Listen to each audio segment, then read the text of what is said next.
legend of enigmatic figures known as the Men in Black. These mysterious agents, always dressed in immaculate black suits and ties, are said to appear without warning, their presence as unsettling as the secrets they seek to bury. Their mission is simple yet sinister: to silence anyone who has seen too much. The stories begin with those who claim to have encountered UFOs or survived alien abductions. These individuals, still grappling with their experiences, often report being visited shortly after their sightings. The Men in Black arrive unannounced, moving with an uncanny precision. Their black cars glide noiselessly to a stop, their faces emotionless, almost inhuman. They speak in monotone voices, their words rehearsed yet unsettling, questioning witnesses with an intensity that chills the soul. Witnesses describe them as eerily identical, their skin pale and waxy, their movements robotic, and their eyes hidden behind dark sunglasses. There's something not quite right about them, something that suggests they are not entirely human. Some claim they know intimate details about the witnesses' lives, things they could not possibly have discovered by conventional means. The encounters often end with thinly veiled threats.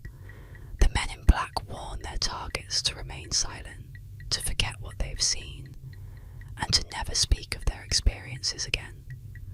Those who defy these warnings report strange occurrences, missing time, unexplained illnesses, or even complete disappearances. To this day, the Men in Black remain a terrifying enigma. Are they government agents protecting hidden truths? Or are they something otherworldly, sent to ensure that humanity remains blind to the forces that lurk in the stars? Whatever they are, one thing is certain: when the Men in Black come knocking, the truth is the last thing they want you to uncover.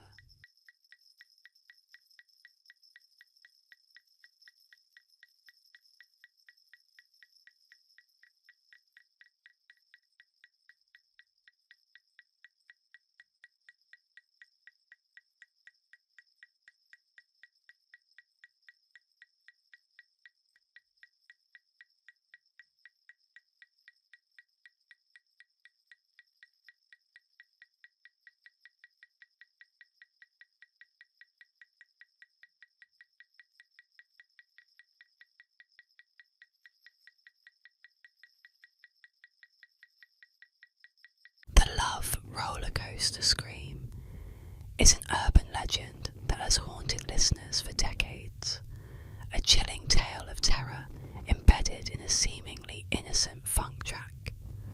The story surrounds the hit song Love Roller Coaster by the Ohio Players, a high-energy tune that took the airwaves by storm.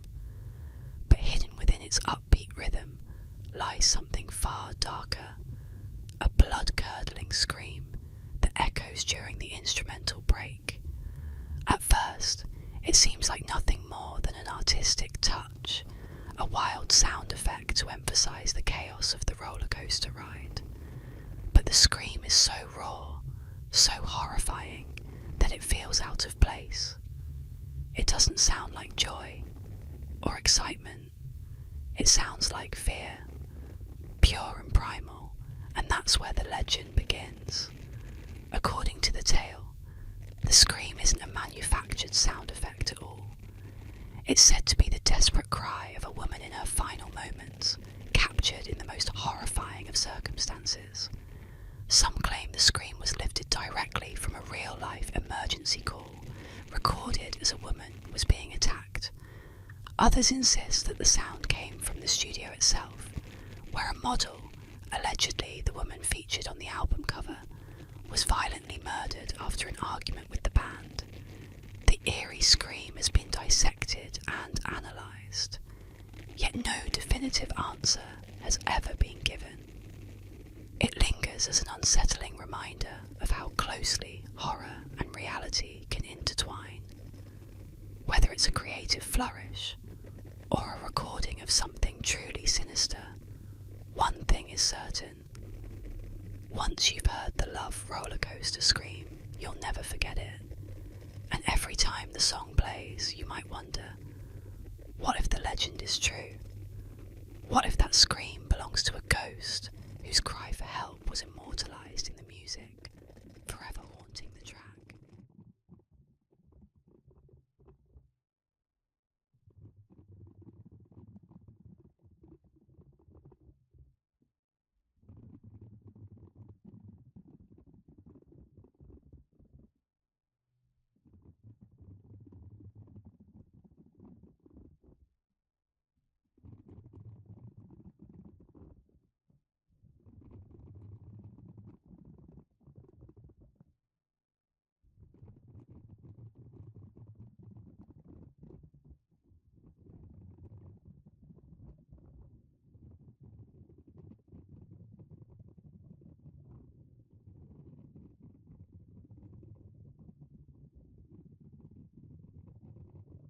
The air crackled with an unspoken tension, a palpable sense of unease that settled over the concert hall. The stage lights dimmed, casting long, ominous shadows across the hushed crowd. A lone figure emerged, bathed in a single spotlight, his face etched with a haunting sadness. Phil Collins, the opening chords of In the Air Tonight, echoed through the hall, a melancholic melody that sent shivers down the spines of those who knew the dark secret behind the song. The legend, whispered in hushed tones, spoke of a drowning, a tragic event witnessed by Collins himself. A young boy, struggling in the water, his cries for help growing weaker with each passing moment. And on the shore, a figure stood watching, close enough to save the child, yet frozen in inaction. Collins, too far away to intervene, watched in horror as the boy slipped beneath the waves, his life extinguished before his eyes. The song, they said, was a testament to that night, a haunting lament for a life lost, and a chilling indictment of the silent witness. The lyrics, imbued with a raw, visceral emotion, hinted at the darkness that consumed Collins, the burning rage and the agonising helplessness he felt. The iconic drum solo, a primal scream of anguish, a cathartic release of pent-up emotion. But the legend didn't end there. Whispers turned into rumours, embellished with each retelling. Some claimed Collins had tracked down the person responsible, confronting them in a dramatic showdown. Others spoke of a curse, a supernatural retribution visited upon the silent witness. And then, the most chilling variation emerged, a story that sent shivers down the spines of concert-goers. They said Collins, during his performances of In the Air Tonight, would sometimes single out a member of the audience, someone he believed to be the guilty party. The spotlight would shift, illuminating their face, exposing them to the judgment of the crowd. As Collins sang, his voice filled with a chilling intensity, the lyrics taking on a new, accusatory meaning. The silent witness, they said, would be revealed, their dark secret exposed to the world. Tonight, as Collins sang, his eyes scanned the crowd, a flicker of recognition in their depths. The spotlight shifted, landing on a lone figure in the back, their face pale and drawn. A collective gasp rippled through the audience. The figure, bathed in the harsh glare of the spotlight, looked eerily familiar. A face Collins hadn't seen in years. The face of the boy who had drowned.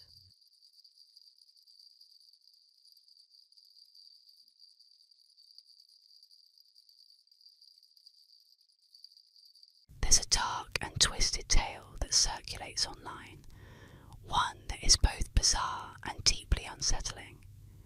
It's the story of the Hippo Eats Dwarf, an urban legend that tells of a circus performer, an acrobat or clown, depending on who tells it, who met a horrific end at the jaws of a hippopotamus.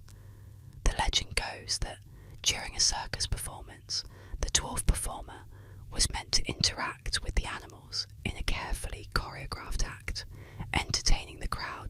bravery and skill. However, something went horribly wrong. As the dwarf entered the enclosure to face the massive hippopotamus, the animal, typically calm and trained, suddenly became agitated. In a horrifying moment of confusion and fear, the hippopotamus lunged forward, its massive jaws snapping shut around the small man. The crowd screamed, but it was too late. Witnesses claimed that the hippopotamus swallowed the performer whole, a grisly spectacle that left the audience in shock and terror. The circus tried to cover up the incident, but the gruesome nature of the death spread like wildfire, becoming an urban legend that still sends chills down the spine of anyone who hears it. Some versions of the tale suggest that the circus attempted to retrieve the body, but all they found was the empty, bloated carcass of the hippopotamus, the man's remains never to be recovered. Others claim that the performer's spirit haunts the circus grounds, lingering in the shadows, seeking vengeance or simply trying to make sense of his bizarre and brutal fate. No matter the version, one thing is certain. The Hippo Eats Dwarf legend is one that continues to terrify, reminding us of the chaos and horror that can unfold when the line between performer and beast is tragically crossed.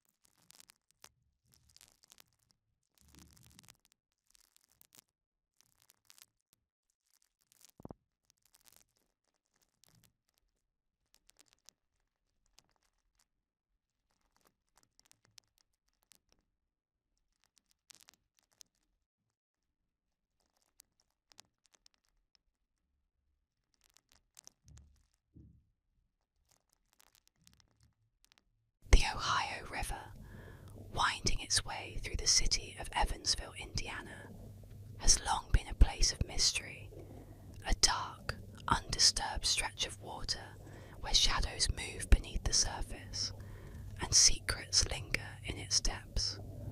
But none of the stories are as chilling as the tale of the green-clawed beast, a horrifying creature that has stalked the riverbank since August 14th, 1955.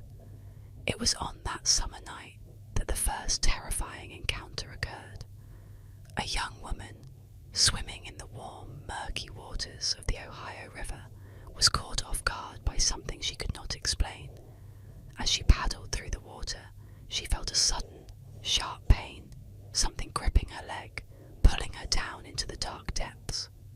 Panic surged through her chest as she struggled to break free, only to be dragged further under. Desperate, she reached down, only to feel the cold, rough texture of claws, green, like algae-coated talons, digging into her flesh. With one final, frantic pull, she wrenched herself free and surfaced, gasping for air, but the creature did not follow. Terrified, she fled to the shore, her leg marred by deep gashes that seemed to burn with an unnatural heat. She told her story to anyone who would listen, but no one believed her. At least not at first. It was only after other women began to report similar attacks that the legend of the green-clawed beast began to take shape.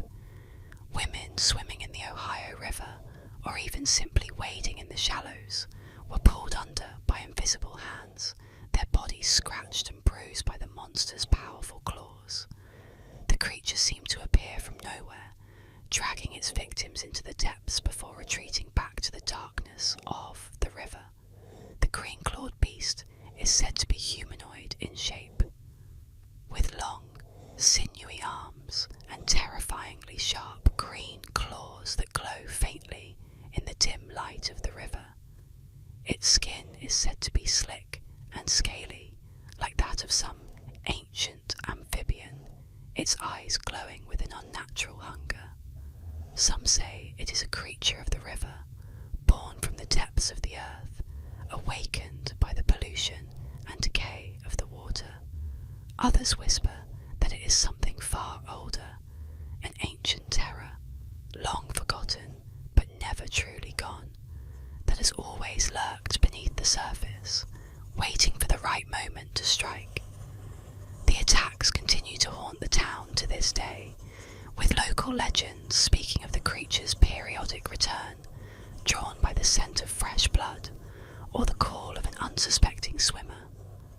Though the authorities have always dismissed the stories as nothing more than urban legends, the scars on the victims' legs and the eerie tales from those who survived tell a far darker story. And so, the green-clawed beast of the Ohio River lingers in the hearts of the people of Evansville, a nightmare that is never too far from the surface, waiting for the next unwitting soul to dip their toes too deep into its domain. If you ever find yourself on the riverbanks after dark, remember this: you might feel the water shift beneath you, a chill creeping up your spine, and then, just as the darkness swallows the last of the light, you'll hear the unmistakable scrape of claws against flesh. In the shadowed annals of maritime lore lies the chilling tale of the floating coffin of Charles Coghlan, a legend as haunting as the sea that carried it. Charles Coghlan, a celebrated actor born on Prince Edward Island, Canada, met his end far from home on November the 27th, 1899, in Galveston, Texas. His body was interred in a stately vault in Lakeview Cemetery, where it was thought to rest in peace. But the sea had other plans. The following year, in September 1900, the infamous Galveston hurricane struck with apocalyptic fury. Winds howled like banshees, and the surging waves claimed thousands of lives, including the dead already buried in the earth. Among the storm's grisly victims was Coghlan's coffin, torn from its resting place and cast into the raging Gulf waters. For years nothing was heard of the coffin's fate until a tale began to emerge. One whispered with disbelief and dread.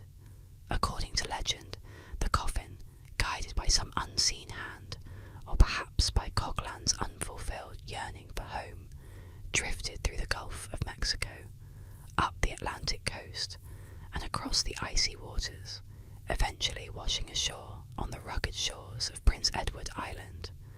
There, it was said, his remains were laid to rest at last in the land of his birth, completing a ghostly journey of thousands of miles. Though modern accounts debunk the fantastical end of the legend, claiming his coffin was discovered in 1907, partially submerged in a marsh just 9 miles from Galveston, the eerie myth endures. Ripley's Believe It or Not immortalised the story in 1929, solidifying its place in folklore. Even now, the tale of Charles Coghlan's floating coffin remains a ghostly reminder of nature's wrath and the strange forces that seem to guide the dead. Whispers linger of his spirit still haunting the restless seas, a man forever tethered to the tides that carried him home.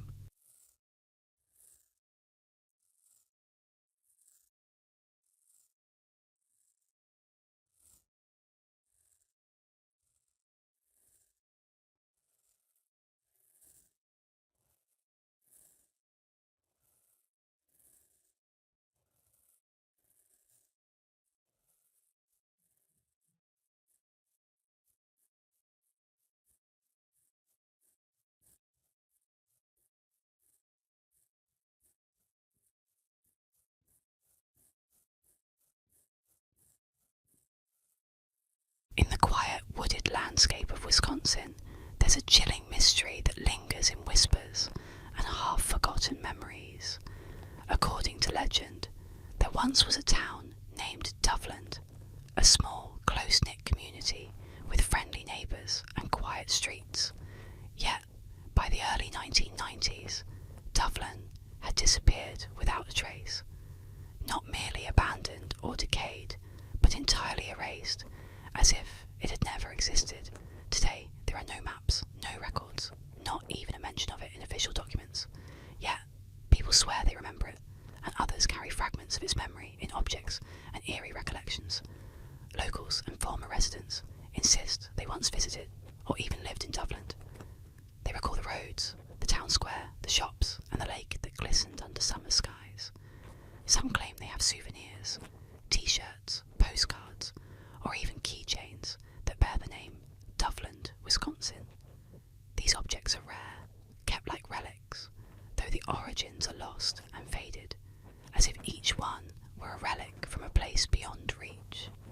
Those who find themselves in possession of these objects describe an uneasy feeling, as if they hold a piece of something that wasn't meant to be remembered. The most unnerving aspect of the legend is that no one seems to agree on what happened to Dublin. Some say it was the result of a government experiment gone wrong, a project that shattered the fabric of reality itself. Others whisper about a tragedy so horrific that the town was erased to protect outsiders from its dark secrets. And still, there are those who believe Dublin simply slipped through a crack in time, disappearing into another dimension, leaving only the faintest of imprints in our world. Strangers passing through the area where Dublin once stood often report feeling lost or uneasy, as if they're being watched by something unseen. There are other eerie reports as well. Travellers say that on certain nights they've seen faint lights through the trees and heard the distant sounds of music and laughter, as though a town was still there, celebrating in the darkness.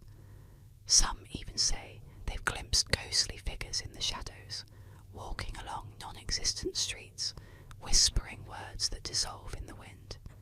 People who claim to have lived in Dublin share an unsettling commonality. They all experience recurring dreams of returning to the town, walking familiar streets, greeted by familiar faces, faces they now cannot remember. They wake with a sense of deep loss, as if a part of themselves was left behind in that town that no longer exists.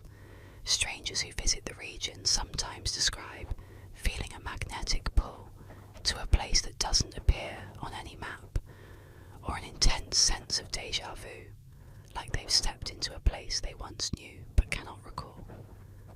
Dublin, Wisconsin remains an enigma, a town lost to time, or perhaps to something far darker.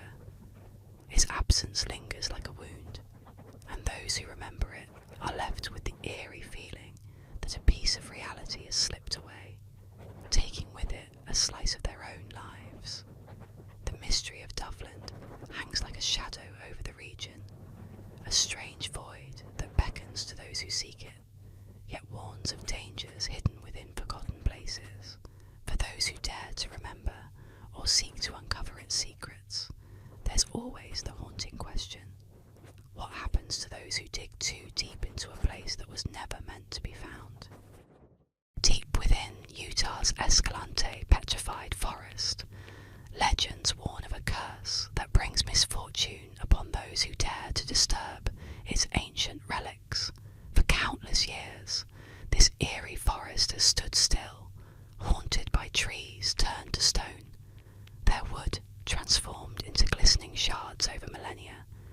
Tourists marvel at the colours and textures, but there's a rule among locals: never take a piece of the forest home.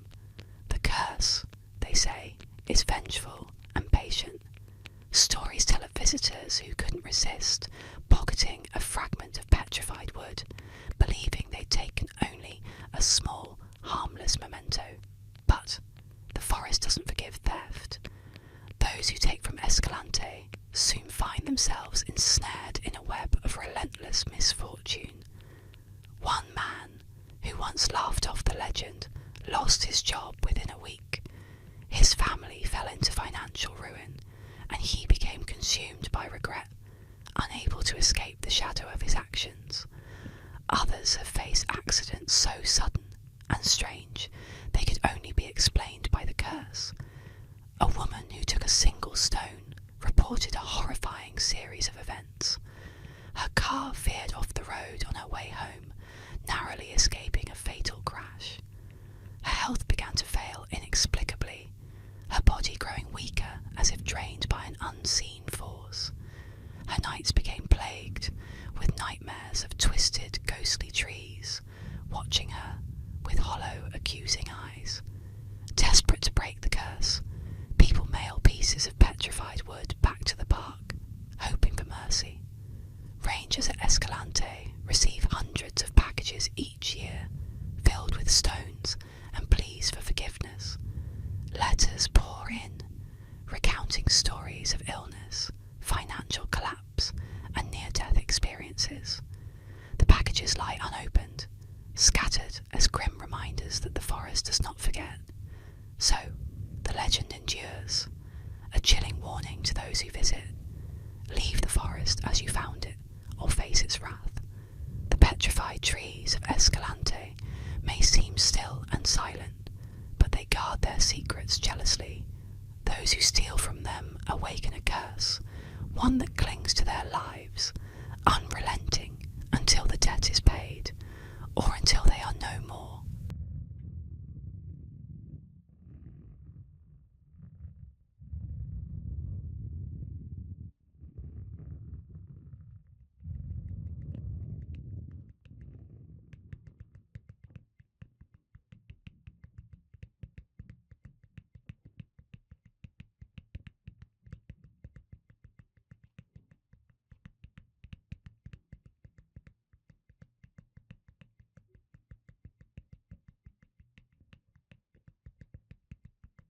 In the shadows of Terrell, Texas, whispers and warnings have woven a chilling legend through the generations.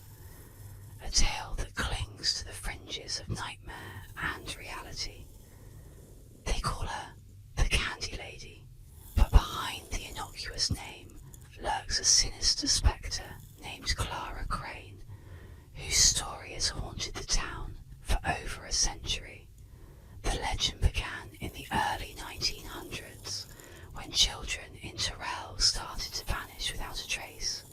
Desperate parents scoured the land, dredging the creeks and combing through the thickets, but none could unearth any sign of their missing offspring. As the community groped for answers, a disturbing pattern emerged. Children reported finding candies on their windowsills, pieces of caramels wrapped in crinkling parchment paper, with tiny notes urging them to come out and play. The notes were always signed with a simple, eerie C. Whispered tales from older folks traced the unsettling gifts back to Clara Crane, a woman once known among the townsfolk. Clara, they said, had lived on the fringes of Terrell, a reclusive and peculiar widow, whose only solace after the death of her abusive husband was her young daughter. Her life spiraled into darkness when her daughter mysteriously died, with local gossip suggesting foul play. The town shunned her, whispering that she had gone mad with grief, her mind twisted by the tragedy. Some said she blamed the children of Terrell for her loss, believing they had enticed her daughter into some fatal mischief. After her daughter's death, Clara vanished into obscurity, leaving only the decrepit shell of her home as a testament to her existence. But the story of the Candy Lady did not end with her disappearance. It was as if her spirit, unquelled by death or reason, continued to seek vengeance. The candies kept appearing, each piece an eerie invitation from beyond the grave. The most unsettling accounts involve letters found with the older children, written as if Clara herself were conversing with them from the shadows. These letters were more sinister, promising the children their fill of sweets in life and in death. It was as if Clara was crafting a congregation of souls, luring the innocent with sugar-coated deceit. Late at night, when the across the fields. Some claim to see a figure near the edge of the woods, a silhouette of a woman in a tattered gown, her face obscured by the darkness. They said it was Clara, watching, waiting for her next child to claim. Those who dared to venture too close to the woods at night reported hearing the soft, unsettling melody of a lullaby drifting through the trees, only to be swallowed up by the suffocating silence of the unseen. To this day, the legend of Clara Crane, the Candy Lady, lingers in the air of Tyrrell like a thick fog. Parents tightly secure their windows, wary of the old tale, and remind their children to steer clear of the sweets that might appear unbidden. As Halloween approaches each year, the tension in the town tightens, a collective memory of the loss stirring in the hearts of those who remember. And so, the community watches and waits, the legend of Clara Crane etched deep in their bones, a spectral reminder that some tales are too chilling to be forgotten, and some spirits too vengeful to rest.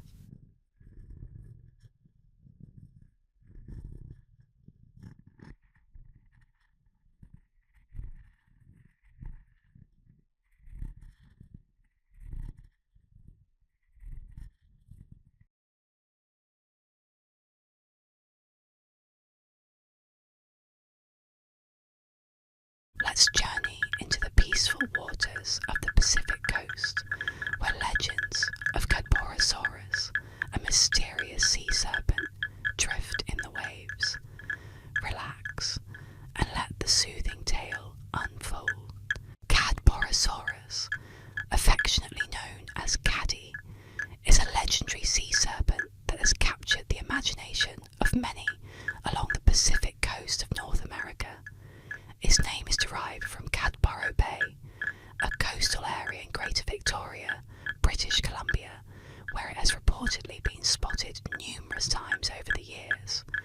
The legend of Caddy has become a staple of local folklore, with stories of its sightings stretching from Alaska to California, although British Columbia remains its most frequent haunt. Described as a massive, snake-like creature, Cadborosaurus is said to possess a long serpentine body, often estimated to be between 10 to 50 feet in length. Witnesses describe its head as horse-like, with large eyes, and sometimes small horns or fins protruding from the sides.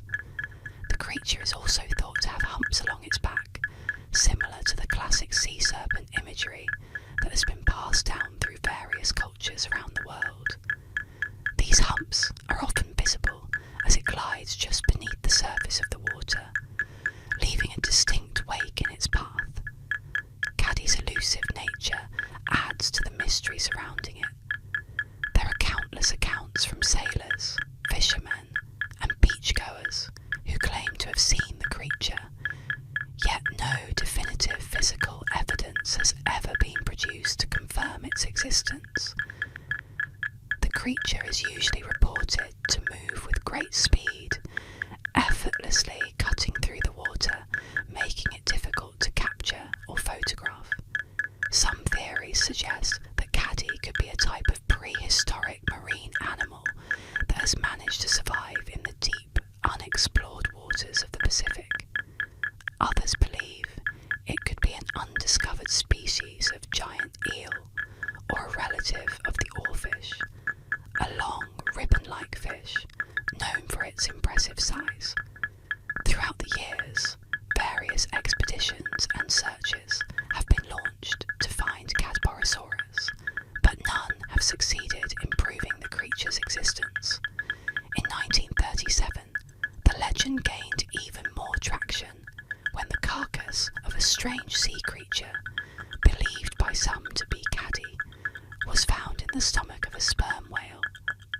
The discovery sparked a flurry of media attention, but the remains were never properly examined, and skeptics argue that the body was likely that of a known marine species.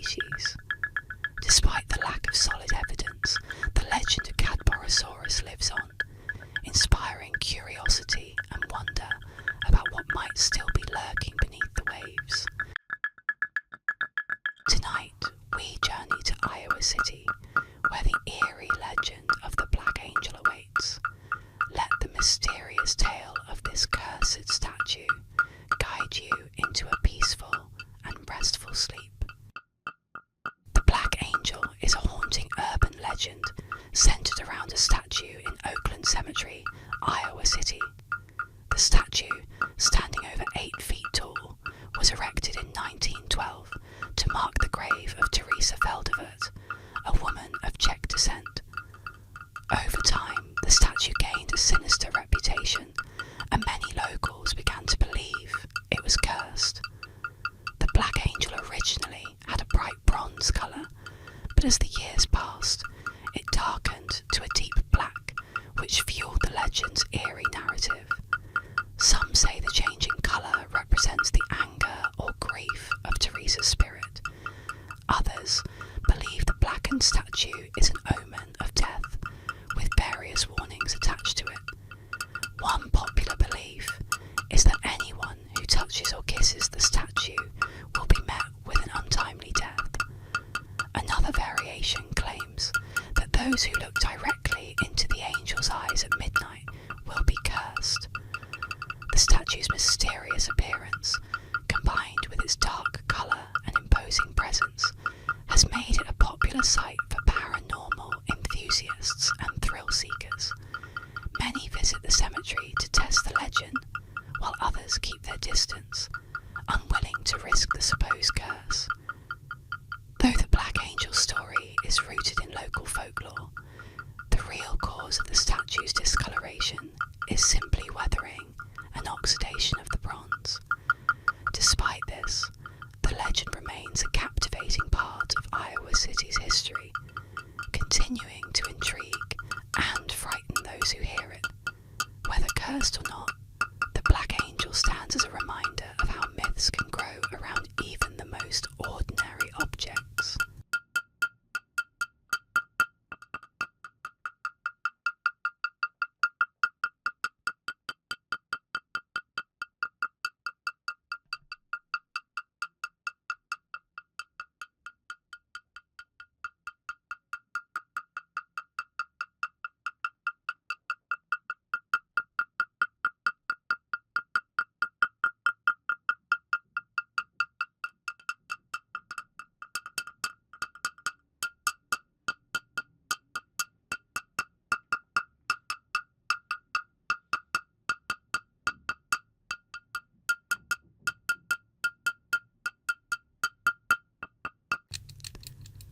Tonight, let's explore the eerie legend of the Bandage Man, a mysterious figure said to haunt the coastal roads of Oregon. Relax, unwind, and drift off as we delve into this haunting tale. The Bandage Man is a chilling urban legend from the Pacific Northwest, particularly well known along the Oregon coast. The story centers around a mysterious and terrifying figure, a man wrapped in bloody bandages who appears on desolate roads to attack cars and terrorize unsuspecting teenagers. The origins of this legend trace back to a gruesome sawmill accident, but over the years, the tale has taken on a life of its own, becoming a favourite local ghost story passed down through generations. According to the legend, the Bandage Man was once a logger who worked in the dangerous and grueling timber industry. One day, he was involved in a horrific accident at a local sawmill, where he was caught in a machine and severely mangled. Despite the efforts to save him, the man's injuries were too grave. He was wrapped in bandages from head to toe in a desperate attempt to treat his wounds, but he ultimately succumbed to his injuries. Some versions of the story claim that his body was disfigured beyond recognition, with parts of him missing, only held together by the blood-soaked bandages that covered him. Following his death, strange sightings began to occur on a stretch of road near Cannon Beach, Oregon. Drivers and teenagers parked in their cars at night reported seeing a man wrapped in bandages appearing out of the shadows, often described as limping or dragging himself toward the vehicle. In some accounts, the bandaged man would climb onto the car, leaving bloody handprints on the windows, or even break the windows to try and grab the passengers. The legend also says that he smells of decaying flesh, and that his bandages are stained with blood, adding to the horror of his appearance. The bandaged man is particularly known for targeting teenagers who are parked on secluded roads, often in a romantic or isolated setting. Many locals warn that if you're parked along the coast late at night, especially in areas like Highway 101, you might become the next victim of the bandaged man's terrifying wrath.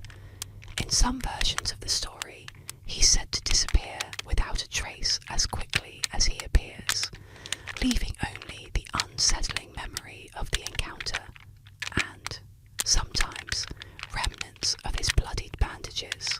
There are various theories about why the bandaged man haunts this specific area and why he appears so frequently.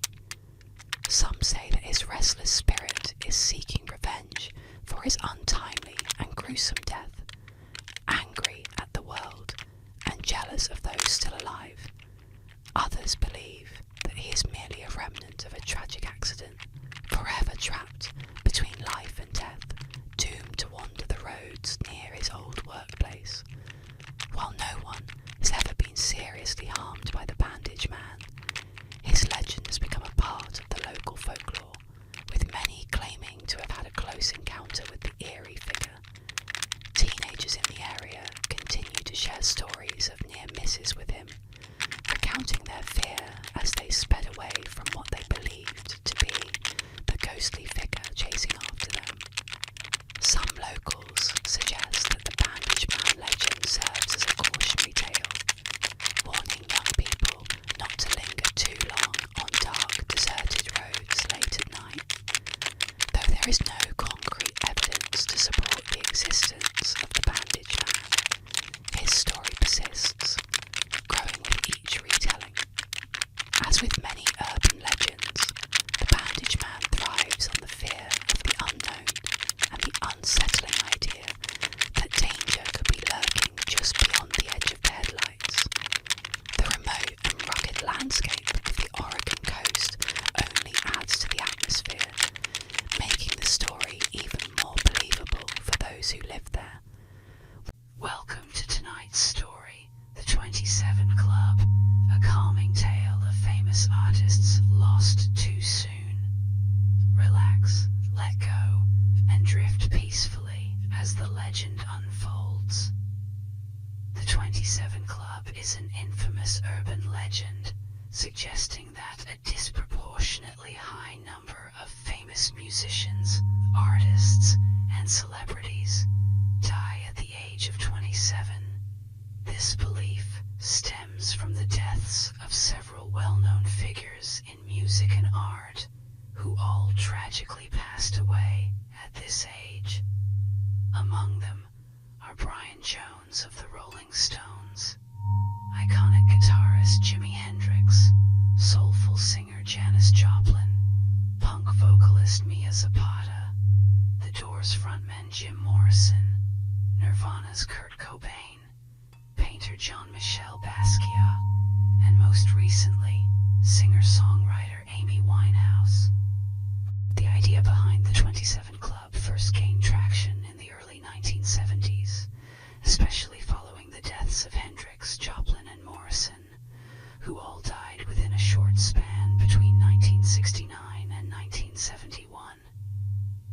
Their youth, extraordinary talent, and sudden demises at the same age fed into the myth, making it seem like there was a pattern or curse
idealization of tortured artists who burn brightly before extinguishing too soon. While it's tempting to believe in a mysterious pattern or curse, the reality is that these talents